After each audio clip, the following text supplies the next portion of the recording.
Okay. So we've gone over how much allergies are out there. There's a ton of them. Lots of pollen.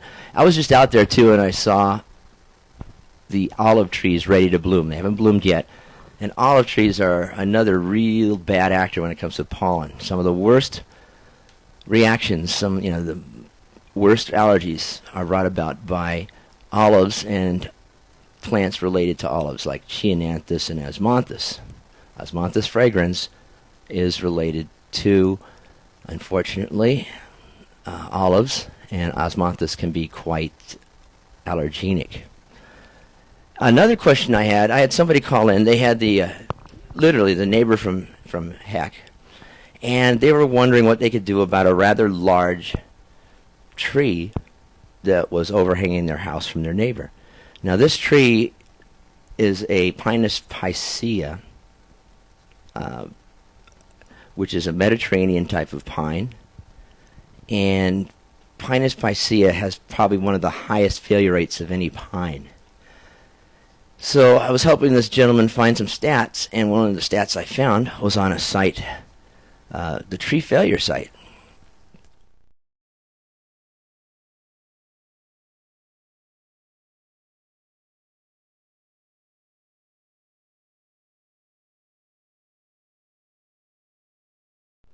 Here is a chart, a tree failure chart. His tree, Pinus picea, or I should say his neighbor's tree, is located right...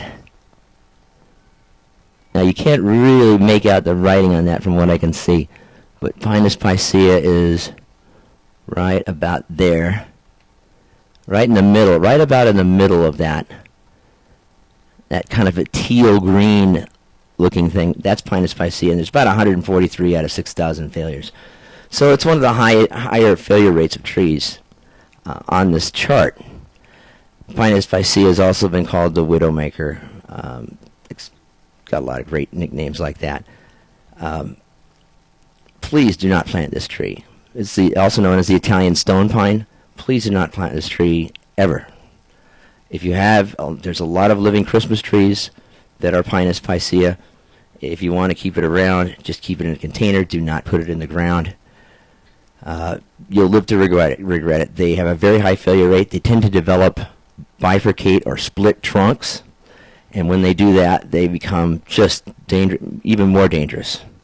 So Pinus picea is something. The only time I would ever plant this is if I had 4 or 5 acres and it was in an area of that acreage that was inaccessible by most humans, and I would only be there once or twice a year. That's how dangerous this tree is. By the way, the most dangerous tree you can have out there is live oak, especially in California. Live oaks top the list of oaks that fail. This is mostly because many of these oaks that fail, the live oaks, are legacy trees that are were there before any houses were there, before any development was there, and they have been developed over, and because their roots are so sensitive to compaction, they not only die, but they fail, and they fail spectacularly, because they will fail when they're under a lot of stress. That's when they're attacked by Armillaria mellia, which is the honey fungus. They'll be attacked right at the base where the bulk of the tree is supported, and so you get them more readily failing there at the base of the trunk where it attaches to the roots. That's not where you want a tree to fail. Speaking of oaks, I got somebody coming in yesterday with, I think I mentioned this, I'm sorry, not yesterday, this is last week, with this sample of an oak tree that had been attacked by beetles.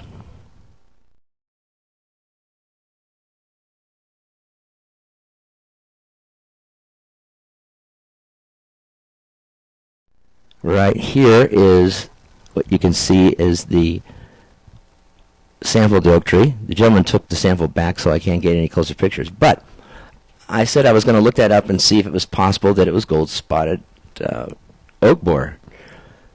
Well, I looked it up, and it's possibly gold-spotted oak borer. It had these, see the small holes there that look like black dots on that twig in the foreground there. Those are D-shaped. At least half of them are D-shaped, and that D-shaped exit holes are one of the prime signs that you have gold-spotted oak borer. Now, this is also coming out from twigs versus the main trunk, so that's another thing you have to keep in mind. So I don't know yet whether this is gold-spotted, but I did send this picture over to Gavork over at the... He is our insect man down at the Agriculture Commissioner's office. And he is going to take a look at that, and hopefully he'll get back to me on as to whether I should worry about that being gold-spotted oak borer or not. Oak borer or not. And finally, and we're just about to the end of this broadcast, but I want to bring up one more interesting plant that is a problem, and that's this plant right here.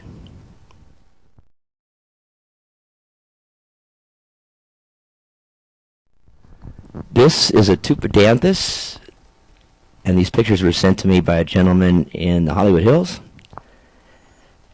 And his Tupidanthus just all of a sudden took on a very lackluster look to it.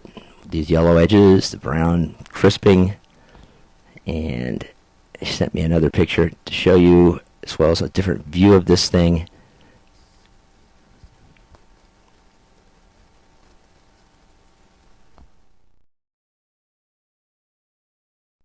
There we go, and it has very few leaves.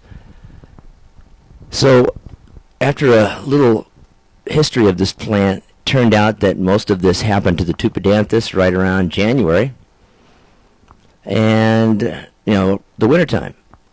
So another picture he sent me showed this bud right here, and this bud does look alive. This is a leaf bud. So this might be some kind of frost damage or cold damage. We did have some significant cold and frost. Not necessarily frost, but it was cold. We had areas of LA that received what amounted to freezing rain or even a small amount of snow at the higher elevations. And this might have been the case in the Hollywood Hills here. So what I recommended for him to do was to hang in there and wait till about June or July and then reassess the situation. If the new foliage wasn't coming up and replacing the old foliage, then there's maybe another problem we need to take a look at.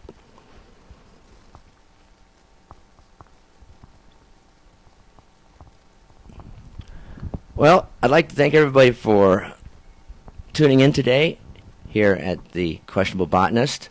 Tell your friends, tell your neighbors, tell everybody that is interested in